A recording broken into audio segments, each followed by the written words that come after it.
when he said former President Trump is running for office to stay out of prison. Heard said a lot of people clapped when he made the comment. And that's the latest. I'm Mike Moore from your 24/7 news source, the Black Information Network, and BINnews.com.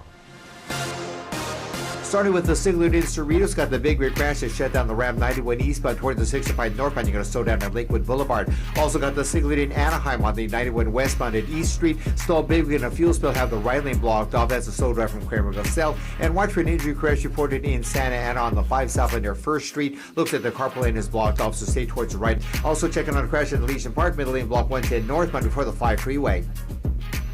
When your ride fires on all cylinders, so do you. That's why Napa is on a mission to keep you in motion. With nearly 6,000 Napa Auto Parts stores and over 17,000 Napa Auto Care centers, the Napa Network has everything you need to get up and go. Looking for your next job? Express can help. Express Employment Professionals has put more than 10 million people to work in the last 40 years in all types of industries. With competitive pay and no fee to help you find a job, what are you waiting for? Visit expresspros.com today. This is the KBLA Sports Minute with Ray Richardson.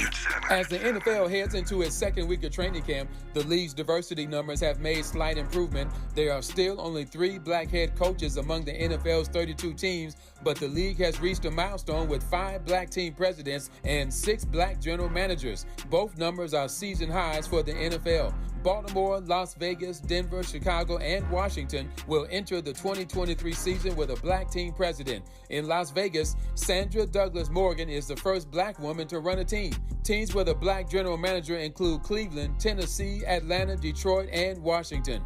The Dodgers were shut out yesterday by the Cincinnati Reds. The Dodgers are 2-5 in their last 7 games. The Dodgers begin a 3-game series tonight at home against Oakland. No debates, no speculation, just the info you need. That's your KBLA Sports Minute. I'm Ray Richardson. More news, opinions, and conversation when we come forward on KBLA Talk 1580.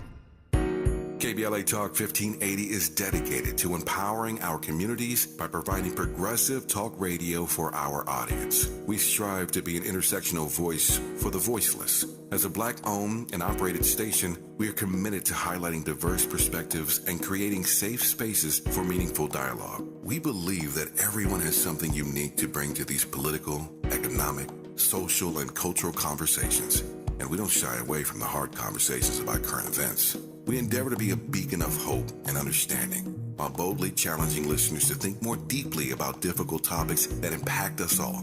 With this in mind, our mission statement at KBLA Talk 1580 is simple: to create an inclusive platform that promotes civil discourse through honest dialogue and encourages personal growth among our listeners, so they can become the active agents of change. Our vision is to establish ourselves as the premier radio network with relevant programming across the beloved community, connecting people through shared experiences and collective power for lasting impact beyond these challenging times.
Live from historic Leimert Park in Los Angeles, California, I'm Tavis Smiley, and I'm so glad to see you and me back in stride again. Before we get started with today's show, let me invite you to follow me on Facebook and Instagram at The Real Tavis Smiley, and get updates on X, that's formerly Twitter, at Tavis Smiley. By the way, should you miss any part of today's program or want to catch up on previous shows, you can always visit TavisSmiley.com. That's TavisSmiley.com, or wherever you get your podcast.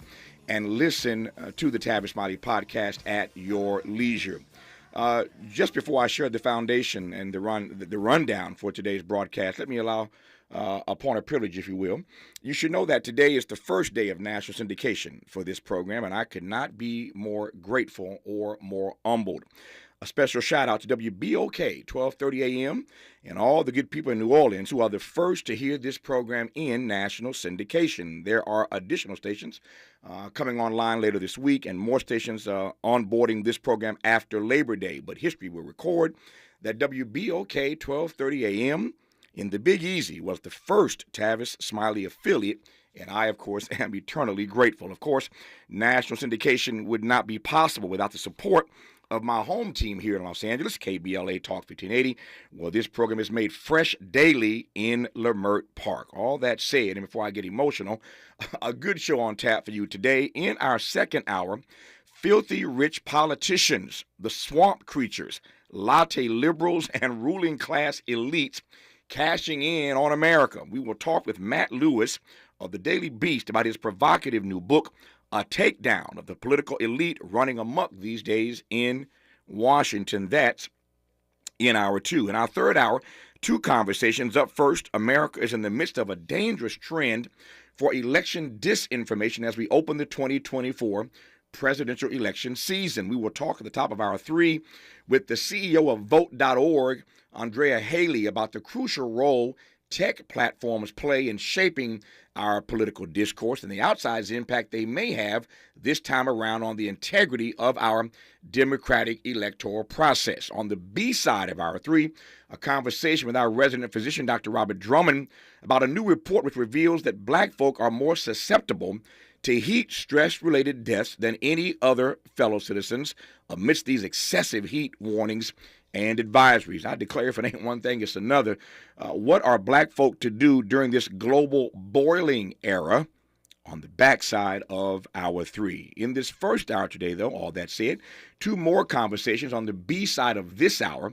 Another African country has been taken over in a coup d'etat, sparking international outrage once again. On Friday, a military general appeared on state television announcing himself as the new leader in the African nation of Niger. Ambassador Charles R. Stith is the founder and board chair of the African Presidential Leadership Center and joins us on the backside of this hour. That said, let's commence today's program talking politics with our regular contributor, the towering public intellectual and famed civil rights lawyer Connie Rice, who I'm always thrilled to be in dialogue with. Connie Rice, how are you today? Hey, Tavis, congratulations. My goodness, that's wonderful. Syndication. Hey, go. That's what I always... Fabulous. No, that's what I always say to you, go. But I appreciate that. It's been a couple of years since we got this station off the ground, and I'm just so delighted that we are now pushing toward national syndication. And just delighted that New Orleans, WBOK 1230 AM, and other stations coming online this week. And as I said, after Labor Day, taking this program across the country, it's something to be humbled by, and I am misty just thinking about it. But thank you for those kind words. I appreciate it. Let me jump right into our conversation. I'm so delighted that people around the country now will hear your voice and your insights, which I know they're going to be empowered by. So much on my docket right now. Let me start with this. Jack Smith, of course, special counsel, brought 3 new felony charges against Donald Trump last week. Still all the talk. I haven't heard your take on it before we get to breaking news today. Your take on these 3 new charges, Connie Rice? Hey, listen, are we playing indictment bingo here? The former president is racking up felony counts the way Beyonce racks up Grammys, you know. So here's the deal. Those of us who are indictment junkies, all 10 of us around the country on Friday, were waiting for another indictment from Jack Smith. But we thought it was going to be about the January 6th insurrection incitement, the violent mob that ran over the Capitol on January 6th, 2021. And we thought that indictment was coming down. Instead, what came down were additional charges. And get this.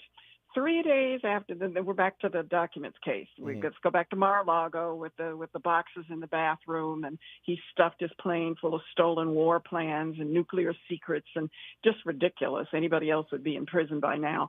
And he stored them in his pool house, in his bathroom, his ballroom. It's just ridiculous. He refuses to hand the documents back for 18 months. Feds come down on him.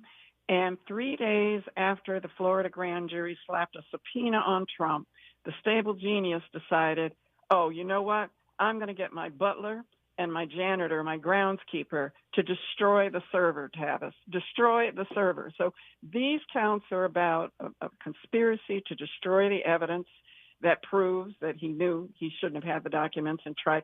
They lied. He got his butler and his groundskeeper to lie to the FBI. And so these three bumpkins are in a Pink Panther-like conspiracy to destroy the evidence. And you remember he was talking about Hillary Clinton ought to be locked up for just having a legal server at home. He's talking about actually blowing up and destroying the server. And then he ordered his janitor and his butler to move the boxes, and they're on videotape.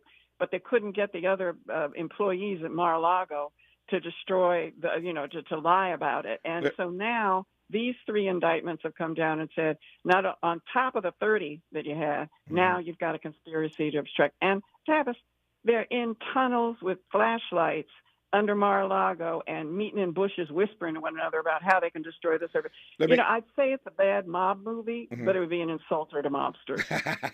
Let me come to that point in a moment when we come forward. I got some questions I want to ask you about that, and there's some other breaking news we'll get to as well.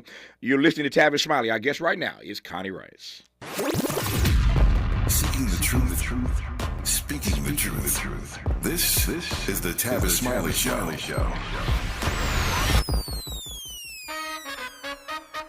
I'm James Alexander, a proud member of AARP. 1967, I was 17. That spring, my friends, the Barcades, and I made Soulfinger. It was a hit. Number 3 on the charts. That summer, we became the great Otis Redding's band. First gig, the famed Apollo. That fall, we toured. That winter found me in a morgue identifying the bodies of my bandmates and Otis Redding. My music and their memories bring me joy. The Barcades forever. What would you call a joy that is as solemn as it is sweet and knows no bounds? A joy that's beautifully rooted in soul and resilience. This is Black Joy, a joy that reflects pride and honor despite every challenge. AARP believes the power of Black joy is limitless, and we celebrate this joy supreme. Join us in celebrating Black joy at aarp.org/blackcommunity. Have you heard about Lendistry? Lendistry is a national Black-led small business lender that is headquartered right here in LA. Once you've started your business, Lendistry provides flexible financing options starting at $50,000 to help you access the affordable capital needed to grow. Whether financing is needed to increase working capital, acquire a business, purchase inventory and equipment, or refinance debt, Lendistry has a solution for you. Lending products range from traditional business term loans and non-revolving lines of credit to SBA 7A loans and commercial real estate financing. Lendistry's pre-application process is simple and does not impact your credit score. Visit lendistry.com/KBLA to learn more and to get started with an application right from the website. I'm Jasmine Carson, LSU Women's Basketball National Champion. I had to up my game in my intimate grooming routine too. Venus for Pubic Hair and Skin is the only razor and regimen specifically designed to help protect your pubic skin from shave irritation. Visit GilletteVenus.com to learn more. Let's get back to more of Tavis Smiley right now.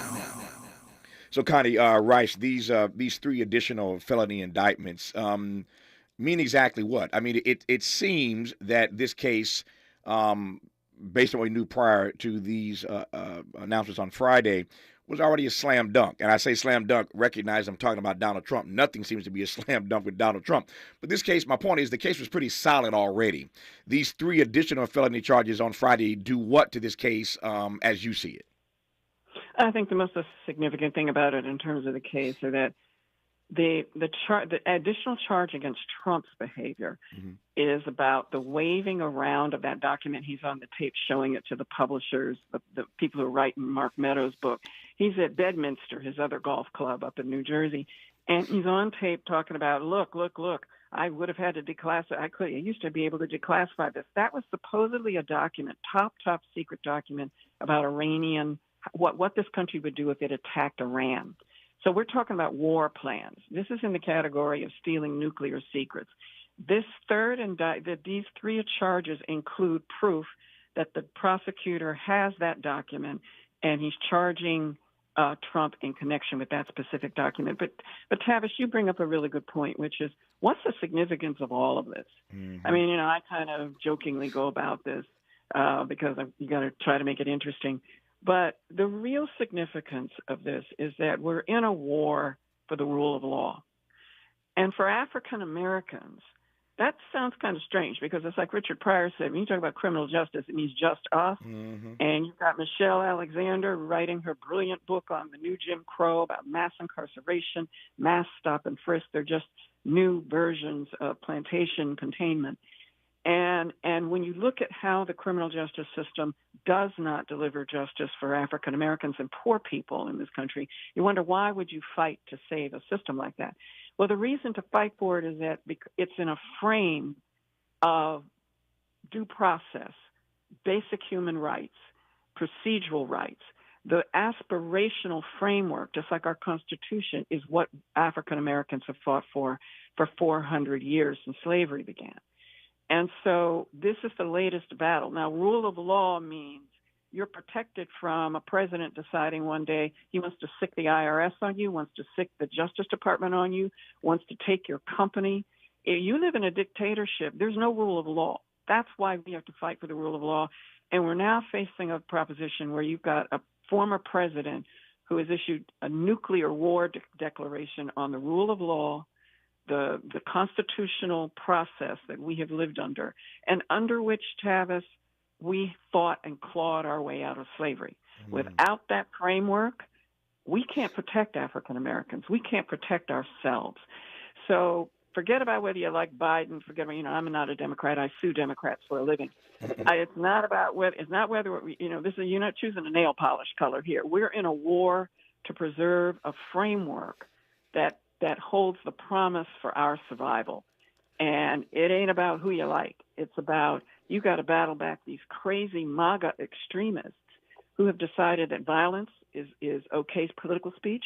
They think that it's okay to take a gun and scare people away from the ballot box. They think it's okay to take African Americans out of the electoral process altogether, with everything from 4-hour lines to getting rid of our drop boxes to making sure the districts are gerrymandered so we can't vote for people we want.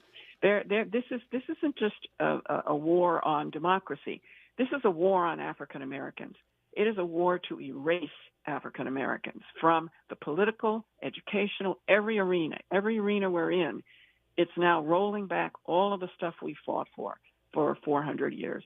That's the significance of these cases, is that they're one sub-battle arena for the war to preserve the constitutional framework. And I don't know whether that makes any sense whatsoever, but it's why do you keep bringing this up, Tavis? You're absolutely right to focus on these cases, because if a former president can steal nuclear secrets and pay no price, we have no rule of law. Yeah. So we were talking moments ago about these new felony charges that were announced on Friday in the case with Donald Trump. And over the same weekend, Fannie Willis down in Fulton County, Atlanta, Georgia, the DA there, a black woman, said the following to an NBC affiliate in Atlanta. She was at a back-to-school event as DA in Fulton County, and she said to the NBC affiliate there, "The work is accomplished. We've been working for 2.5 years. We're ready to go." We're told that she's asked a judge to not schedule in-person trials or hearings the weeks of August 7th and August 14th, so that gives you some sense of when this thing is going to drop. But Connie Rice, Fannie Willis says she's ready to go in Atlanta. Listen, she's ready to go. She's on fire and ready to go, right? Fired up and ready to go. Yep. So this is where the indictment bingo card comes. So you've got the Georgia election interference case, which is Prosecutor Fani Willis's case, and that's about where, Trump's on the phone talking about, I just need 11,278 votes, to take Biden out. Help me here, help me steal this Georgia election. So her case is a state case. We've got, indictment bingo. We've got the election interference case in Georgia. We have the January 6th insurrection case. We have the classified documents case in Mar-a-Lago. We have the hush money case for porn stars that was used to undermine elections in New York. So those are the four major cases. The Georgia case is a state case, and it's important because if he is convicted on these Georgia election interference cases, and she files it as a RICO, as a big conspiracy case that goes across states. It wasn't just in Georgia. He had fake electors and trying to steal votes, trying to bully the Secretary of State into giving him 11,000 votes. This was a whole conspiracy across the country to steal the election from Biden. And the insurrection was what he triggered after all that failed. So if Prosecutor Willis nails this and convicts him and Trump gets elected president, he can't undo this conviction through being president. He can't pardon himself on this. He can't overturn it. He can't force the DOJ to pull the cases, which is what he's going to do if he wins in the presidency. So this case is a state case. It's extremely important, but the most important cases are the federal January 6th insurrection and the classified docs case. So let me come back to the point you made just now. That's why I love your brilliance in breaking this stuff down for us. So we're keeping our eye mostly on these federal cases. Jack Smith is sucking all the oxygen out of the room with the aggressive way he has gone after Donald Trump, and ain't nobody mad about that. But you make the distinction that this case in Florida, in Georgia rather, is a state case. And if he is elected president, we'll come to that in a little bit later in this conversation. There's some new poll data out this morning I want to get into. But if he, in fact, is elected president, because this is a state case, if he is elected but found guilty in this case, that means what? If he's found guilty in this case, I still don't think that a state is going to try to put a former president in jail. I'll believe it when I see it. That's why I'm asking you exactly. But I really I don't see it, and I actually would see the Republican-controlled Georgia government. Their legislature is controlled by. They have a Republican governor, and I could see them. They've already attacked Prosecutor Willis. They tried to take the case away from her. They tried to take the investigation away from her and shut her down. I think that would happen before they put Trump in prison. But the thing of it is, if a Georgia jury finds him guilty, he can't overturn those convictions. That I think is pretty clear. But do I think that the state of Georgia, which is controlled by the GOP, which is now captured by a cult, they have actually signaled that they wanted to shut her investigation down. Do you really think that the Georgia-controlled governor's office and the Georgia-controlled legislature is going to allow him to be sentenced? That's way down the road. That's assuming she can nail this case.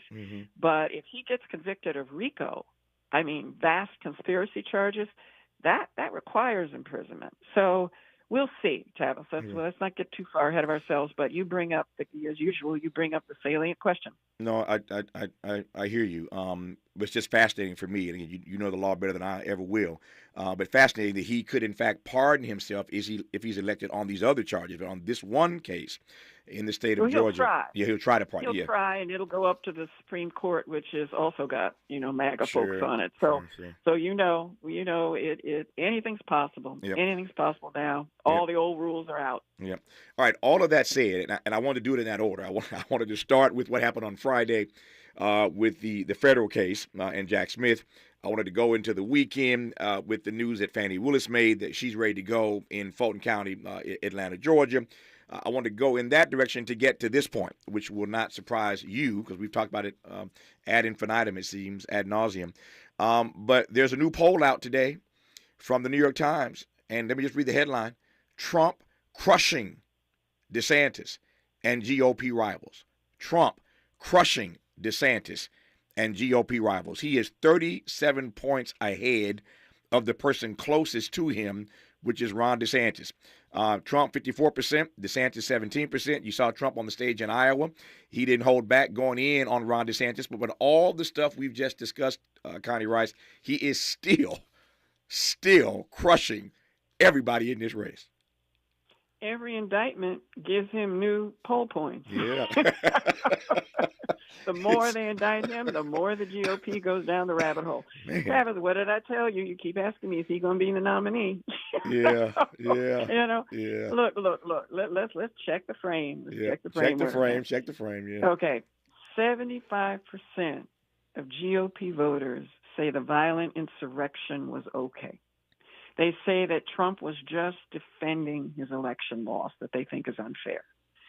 56% of Republican voters say that the classified documents case, Trump was okay to do what he did there.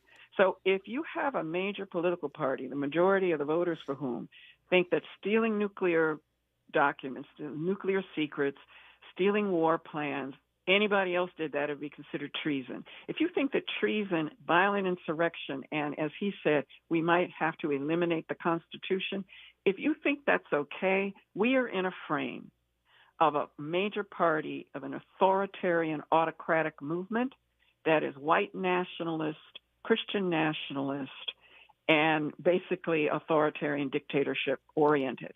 That's the war we're in. So they're going to nominate him. As he said, Trump said, he told us, he told us, if I shoot somebody in broad daylight on Fifth Avenue, my voters won't even blink. And that's what we're seeing. So understand, this is not about a normal political election. Yeah. This is about fighting a cult. Yeah.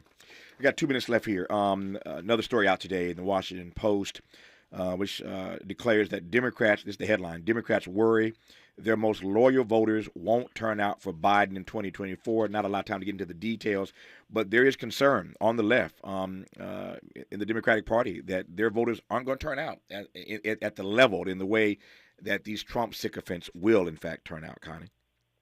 Well, if they want David Duke to be the Secretary of State, they can stay home. Once people really, you got to show people what's at stake. Yeah. You know what I mean?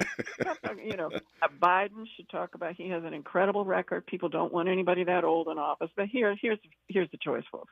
This ain't about picking your favorite, the BET star. Okay. Mm-hmm.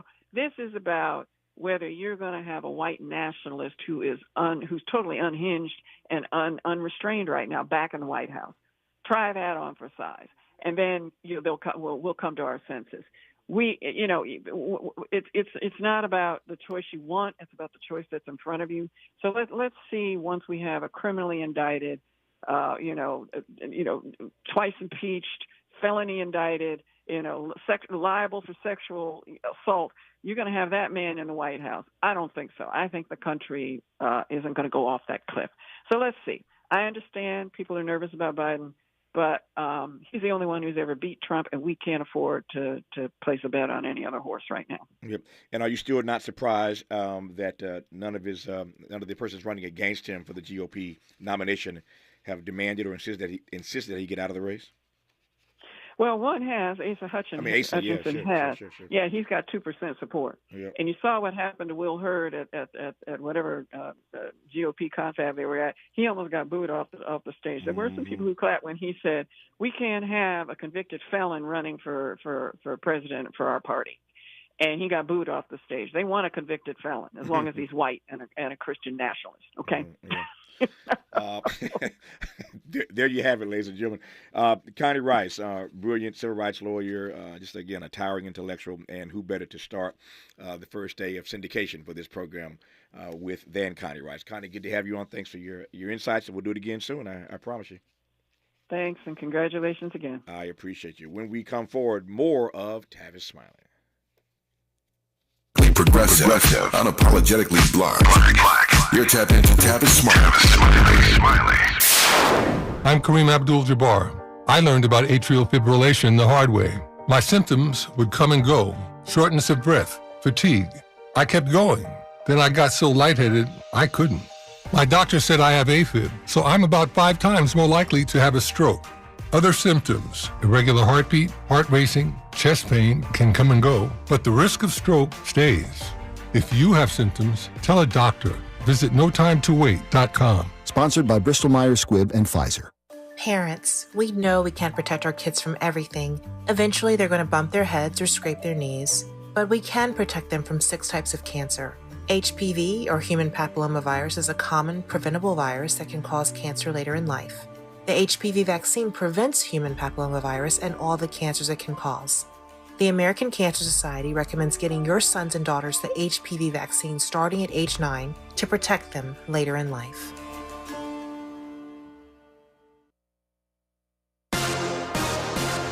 I'm Mike Moore. Here's the latest from the Black Information Network. A lawsuit filed by the state of Arkansas against TikTok will be heard in court.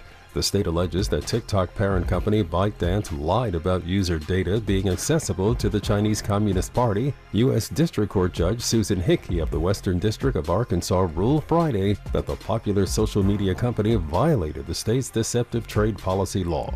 Republican presidential African-American candidate Will Hurd said that he was surprised by the response he received at a GOP dinner, not the boos, but the cheers. Hurd appeared on NBC's Meet the Press after being booed at Friday's GOP Lincoln dinner in Iowa when he said former President Trump is running for office to stay out of prison. Hurd said a lot of people clapped when he made the comment. And that's the latest. I'm Mike Moore from your 24/7 news source, the Black Information Network, and BINnews.com. Starting with the Sigler in Cerritos, got the big rear crash that shut down the Ram 91 eastbound toward the 65 northbound. You're going to slow down at Lakewood Boulevard. Also got the Sigler in Anaheim on the 91 westbound at East Street. Stalled big in a fuel spill, have the right lane blocked off. That's a slow drive from Kramerville South. And watch for an injury crash reported in Santa Ana on the 5 south near 1st Street. Looks like the carpool lane is blocked off, so stay towards the right. Also checking on a crash in Elysian Park, middle lane block 110 northbound before the 5 freeway. When your ride fires on all cylinders, so do you. That's why Napa is on a mission to keep you in motion. With nearly 6,000 Napa Auto Parts stores and over 17,000 Napa Auto Care centers, the Napa Network has everything you need to get up and go. Is this the takeover? This is the KBLA Sports Minute with Ray Richardson. As the NFL heads into its second week of training camp, the league's diversity numbers have made slight improvement. There are still only 3 black head coaches among the NFL's 32 teams, but the league has reached a milestone with 5 black team presidents and 6 black general managers. Both numbers are season highs for the NFL. Baltimore, Las Vegas, Denver, Chicago, and Washington will enter the 2023 season with a black team president. In Las Vegas, Sandra Douglas Morgan is the first black woman to run a team. Teams with a black general manager include Cleveland, Tennessee, Atlanta, Detroit, and Washington. The Dodgers were shut out yesterday by the Cincinnati Reds. The Dodgers are 2-5 in their last 7 games. The Dodgers begin a 3-game series tonight at home against Oakland. No debates, no speculation, just the info you need. That's your KBLA Sports Minute. I'm Ray Richardson. More news, opinions, and conversation when we come forward on KBLA Talk 1580.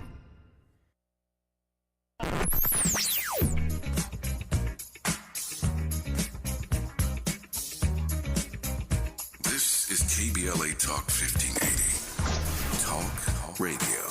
That's music to your ears. We're unapologetically progressive. KBLA Talk 1580.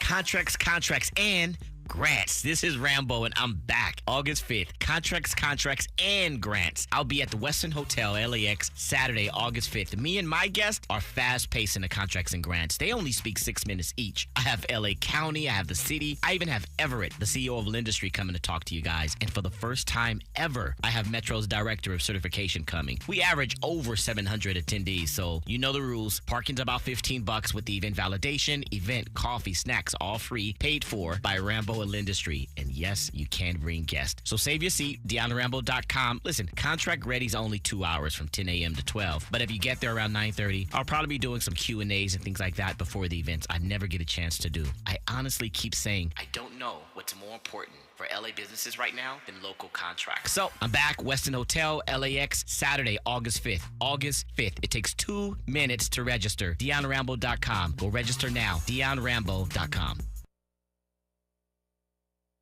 Dominique DePrima for KBLA Talk 1580. Are you worried about your credit score? Well, look, you can rebuild it. There are lots of factors that go into determining your credit score, but one of the most effective ways to improve your score is to consistently pay your bills on time, over time. If you're forgetful about payments like me, try automating your bill payments. That way all your creditors get paid on time and you'll have freed yourself of trying to remember. Whatever your financial goals, U.S. Bank Access Commitment Initiatives can help support you in reaching them. Access your financial goals at usbank.com/access. Member FDIC, Equal Housing Lender. This is KBLA Talk 1580, where everybody is somebody and nobody is a stranger. You belong here. I'm Tavis, Smiley. Glad to have you with us in this hour. Last week, a military takeover took place in the African nation of Niger, a country beset by poverty and Islamist insurgency. The coup has sparked international outrage, to be certain, drawing condemnation from the U.S. and many others. Which has long regarded Niger, the U.S. has, as a valued partner in the fight against insurgent movements. On Friday, a Nigerian general emerged on state television announcing himself as the country's new leader. This is disturbing for a number of reasons, not the least of which is because coast to coast there is a corridor of coups that have happened in the not-too-recent past, bringing turmoil to this particular part of Africa. I am pleased to be joined now by Ambassador Charles Stith, the former ambassador to Tanzania during the Bill Clinton era. He is the chairman of the Pula Group and founder and board chair of the African Presidential Leadership Center in South Africa. Ambassador Stith, good to have you back on this program, sir. How are you today? I'm doing well, Tavis. Always good to reconnect. Thanks for having me. It's good to have you on, and wanted to just spend a few minutes here, just kind of trying to unpack what's happening on the African continent. As I mentioned, of course, this coup last week has got all kind of folk concerned about this particular region on the continent. Before I get too deep into some particulars, your thoughts, broadly speaking, on the coup itself. Well, obviously, I live in an anti-coup zone, so I'm opposed to the coup having taken place. But let me say quickly that the New York Times headline, "The Corridor Coup," is a great turn of a phrase. The problem, John Dewey, the philosopher, said, "A problem well stated is a problem solved." My corollary is that a problem that's half stated is a problem that can't be solved. And to try to understand what's going on in Niger and in the Sahel region, starting at Niger and the coup last week, is to misunderstand the problem. You've got to go back. Context is important. Mm-hmm. You've got to go back at least to 2005, when the Sudan and South Sudan peace agreement was really pushed by the West on Sudan and South Sudan. The African leaders, one of which was Thabo Mbeki, who was involved in trying to negotiate the peace agreement, wanted to defer signing the agreement until they worked out how they were going to divide the resources of this oil-rich region. Mm-hmm. The West pushed them to do it. The peace agreement, as everybody anticipated in Africa, was going to be short-lived, and so it was. So you've got that pocket of instability that has roots back to 2005. In 2011, when Gaddafi was deposed, at the assistance of the French and NATO, and with the support of the United States, Gaddafi had under his employ somewhere between 3,000 to 6,000 foreign fighters, most of which were the kind of trans-Sahelian Tuareg, the tribes between Mali and Niger. And once Gaddafi fell, those the fighters spanned into the region. The first country, first democratic country in the Western region to suffer from that was Mali. Mali was just moving right along, minding their own business, relatively stable, one of the few French countries in the West Africa that was stable. And when those foreign fighters spilled over into Mali, it destabilized that. And so the destabilization you're seeing across the Sahel has roots much deeper than Niger. And until we accept that, and until that becomes the point of conversation, you can't resolve it. And yet you would not argue that this is a serious setback for Africa, would you? It is a serious setback for Africa because the election when it was the first democratic election in the history of the doggone country. And so, and that was looked upon with great promise. But, again, let's not be mistaken that even if Niger had not fallen last week, the Sahel region was in trouble. And those troubles extended much beyond any recent instability that we're seeing. The Wagner Group, are very active in the region. Now, if we're serious, if the West is serious about dealing with instability in the region, you've got to get the Wagner Group out. All of these countries that are unstable. None of them have an arms manufacturing sector. Mm-hmm. They're getting weapons. They're getting weapons from somewhere. They're not knitting them. Mm-hmm. And so, if we're serious about dealing with instability, then we need to deal with that. And in the same way, the world rallied, rightly so, around Ukraine. Mm-hmm. If we're serious about dealing with instability in West Africa and across to the Sahel, then the world should rally around the leadership. Now, the ECOWAS, which is the regional bloc, just met, and yesterday, the 30th, they delivered an edict which denounced in the strongest terms possible what's happened in Niger, mm-hmm. and they've also put on the table using the militaries to intervene to bring this coup to an end.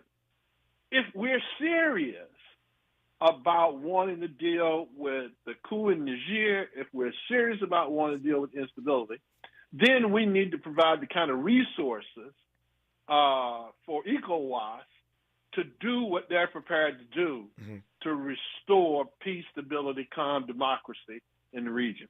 This is a tricky situation for the U.S. Let me frame this, and when we come forward, I'll get your take on this.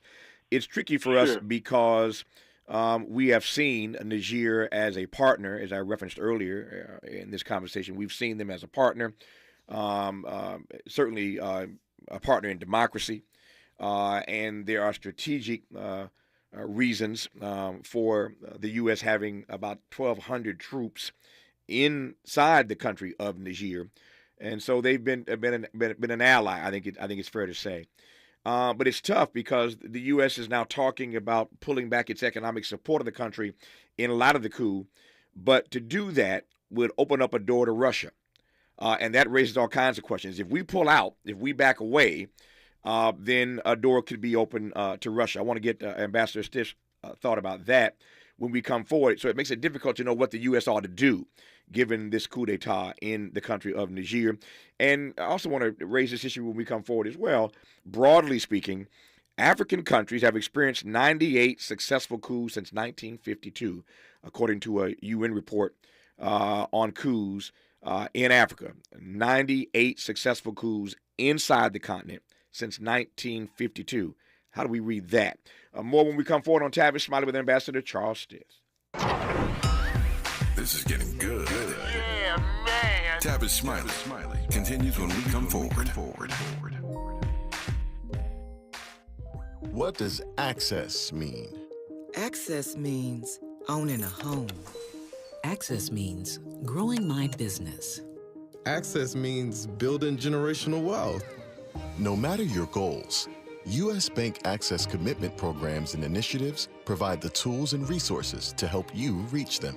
Access your financial goals at usbank.com/access. Member FDIC, Equal Housing Lender. Hey, life doesn't stop when cancer starts. After diagnosis, treatment is vital. But for some, just getting there, to appointments, chemo, or radiation, is a major challenge. You can change that. Volunteer to give rides with the American Cancer Society Road to Recovery program. Driving for a few hours of your day can make a life-saving difference for someone with cancer. Visit cancer.org/drive to learn more. KBLA Talk 1580. We've got a lot to talk about. Maisha Cairo here for KBLA Talk 1580. We're live in Los Angeles at JP Morgan Chase's Advancing Black Wealth Tour. And I'm speaking to some of the attendees today to see why it was so important for them to be here. Yeah, this is Lathan and Tyler. Main reason that's very important for me to be here is just to leave a legacy for my kids. Black wealth, generational wealth is what we need in our community, you know. Oh, Chase, someone has to take the lead. They're showing, big business like Chase cares, and they're putting their money where their mouth is at. So it's good to see, big institution like Chase, giving a lifting hand, to the community, and you got to respect that. It makes me want to bank with Chase, and give them another look. If I go to another institution, I actually see what Chase is doing for the community. That's right, Chase is doing their part to help advance Black wealth. For more money support, tune in every day from 12 to 2 to KBLA Talk 1580's Midday Money Chain, right here. In our community, mental health struggles can sometimes go unnoticed. The suicide rate among Black youth has risen faster than any other ethnic group. Only 1 in 3 African Americans who need mental health care receives it. African American women are only half as likely as their Caucasian counterparts to seek professional mental health services. Even those who guide us spiritually can sometimes face their own challenges. 45% of pastors say they've experienced depression or burnout to the extent they need to take a leave of absence from ministry. As people of faith, it's time to acknowledge it's okay not to be okay. You can pray and get help. Visit normalizehelp.org for more information and resources. Join us in raising mental health awareness in our community. Funded by the Los Angeles County Department of Mental Health and the Champion Counseling Center of Faithful Central Bible Church. He's rooting for everybody black. Everybody black. More of Tavis Smiley coming your way right now. Ambassador Stith, as I mentioned moments ago, until this past week in this coup that took place in Niger, Niger was the cornerstone of the Pentagon's regional strategy there, about 1,200 American troops stationed inside that country. Anthony Blinken, our Secretary of State, said over the weekend that we might end financial support and security cooperation in Niger if they do not return the president to power. The problem with that is everybody knows that if we pull back, it opens up a door to Russia, sir. Well, it does it open up a door to Russian mercenaries like the Wagner Group to pillage and loot? The short answer is yes. But as a transnational security threat, is Russia a problem for America and Africa? The answer is no. Mm-hmm. The problem we've got with places like Niger now that the coup has occurred and the rest of the West African countries and into the Sahel that are unstable, as George W. Bush recognized, weak states and failed states are breeding grounds for terrorists. Mm-hmm. And that represents the biggest transnational security threat for us. And what Bush also appreciated is that if you want to fight terrorism, you make those states stronger. So you're right. Pulling aid out is exactly the worst thing you want to do. And again, you've got ECOWAS that has said they are willing to restore stability to Niger and to play a greater role in the West African region. And you've got the President Ruto. You know, I just hosted his wife for dinner before I left Los Angeles. The president of Kenya, he's trying to do stuff to help tap down the craziness in Sudan. If those regional organizations could get the support they needed in the same way that we've been supportive of NATO and Ukraine, then we could get some real results if peace and stability is really the objective. When you look at this map, which I'm looking at right now, and you know this map well, when you look at it, it is scary. You see all these unstable countries in this region, Sudan, Chad, Niger, Mali, Burkina Faso, Guinea, all these countries in this region of Africa that are unstable. How concerned are you that there might be a meltdown? Well, the short answer is most of them have been unstable for a long time. I mean, unfortunately, it's not new. Right. Unfortunately, it's not new. The other thing that's very, very interesting when you look at the map is the extent to which the French have had a role in the region and in those countries. Okay, now it's what appears to be a very, very obvious question. What have the French been doing? What are they doing? And what do they need to do differently? And unfortunately, with the exception of the years when George W. Bush was responding to 9/11, we still seem to be operating under the premises of the Monroe Doctrine, where we let Europe define what happens in Africa and we define what happens in this hemisphere. Well, it didn't work then, and certainly when you look at the degree to which we're interconnected now, that certainly doesn't hold now. When we come forward in our remaining moments, Ambassador Stith, I want to get to this issue right quick. How we read the fact that African countries have experienced 98 successful coups since 1952. People love taking that bit of data when they want to demean the African continent, but I want to get Ambassador Stith's read on that data when we come forward on Tavis Smiley. Unapologetically progressive, unapologetically black. You're tapped into Tavis Smiley. MC Light for AARP. Hip-hop, the cultural phenomenon that took New York by storm in 1973, is celebrating 50 years of rocking mics and crowds. Whether you're a ride-or-die hip-hop head or simply curious about its origins, check out the latest issue of AARP the magazine. It celebrates this incredible milestone with a featured story brimming with fun hip-hop facts and history. Head over to aarp.org/black community to learn more. Community is more than where you live. It's the people in it who go above and beyond to help it thrive. During the 50th anniversary of hip-hop and the 75th anniversary of Black Radio, AARP recognizes the members, volunteers, people, and partners giving back to our communities. We believe when our efforts drive change for the greater good, we all thrive together. To learn more about how AARP supports efforts to keep our communities thriving, visit aarp.org/black community.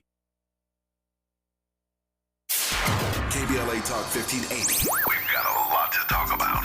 KBLA Talk 1580, connecting you with services and solutions. South Central Youth Empowered Through Action is the youth component of the impactful CBO, known as the Community Coalition. South Central Youth Empowered Through Action has chapters at almost every South LA high school. Say Yeah, as they are popularly known, is located at 80th and Vermont, but serves young people all over South LA. Under the COCO umbrella, they train youth organizers, help underserved scholars prepare for college, and work with students to help them gain admission to top universities. South Central Youth Empowered Through Action fosters teen activism, where young people have led campaigns moving tens of millions of dollars to South LA schools and forcing officials to make AP classes available to students in under-resourced institutions. SCEL scholars have taken part in the March on Washington, been published in major news outlets, and been elected to city council.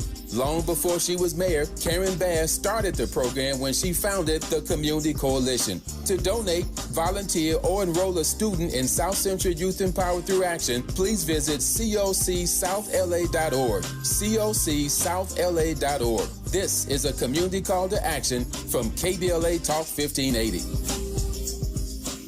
This is a special alert to all Americans who own a vehicle with less than 200,000 miles, with an auto warranty about to expire, or with no warranty coverage at all. Due to a decline in the economy, CarShield is announcing a low-cost, month-to-month vehicle protection plan that is now available to the public to save any driver out-of-pocket expenses on future auto repairs. Call now to find out how you can pay almost nothing for covered auto repairs. Yes, you heard that correctly. Pay almost nothing for covered auto repairs. An open phone line has been established for all drivers to call for a free quick quote. Call 800-381-8528 now. Drivers who are covered will not have to pay for covered repairs again. This protection plan is at an all-time low. Additionally, drivers who activate this vehicle protection today will also receive free roadside assistance, free towing, and car rental options at no additional cost. Call us for your free quick quote today. 800-381-8528. That's 800-381-8528. What do you have to lose? Call 800-381-8528. Again, 800-381-8528.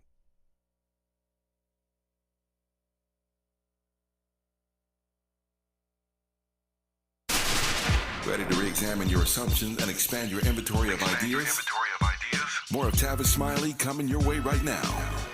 Ambassador Stith, just got a few minutes left in this conversation. You heard me say earlier that KBLA 15. That oftentimes when people want to demean the continent, they will come to this particular data, although the data is true, that African countries have experienced 98 successful coups since 1952. As a former ambassador, U.S. ambassador to one of those countries on the continent, Tanzania, how do you read that data point? Well, again, Tavis, kudos to you for raising it. Context is important. The liberation or independence movement of in the continent that really took root from the 50s through South Africa in '94 has its roots with Franklin Roosevelt's Four Freedoms during World War II. He insisted that freedom be as applicable to Africa as it was for the rest of the world. This is part of the response to Nazi authoritarianism. Now, unfortunately, it had a short shelf life because the coups that started with Nkrumah, in the Patrice Lumumba in the Congo, while the persons who succeeded those leaders were Black Africans, those coups were instigated by Western forces. I mean, that's a part of the public. That's a part of the public record now. I got you. And so, to say that Africa is coup central.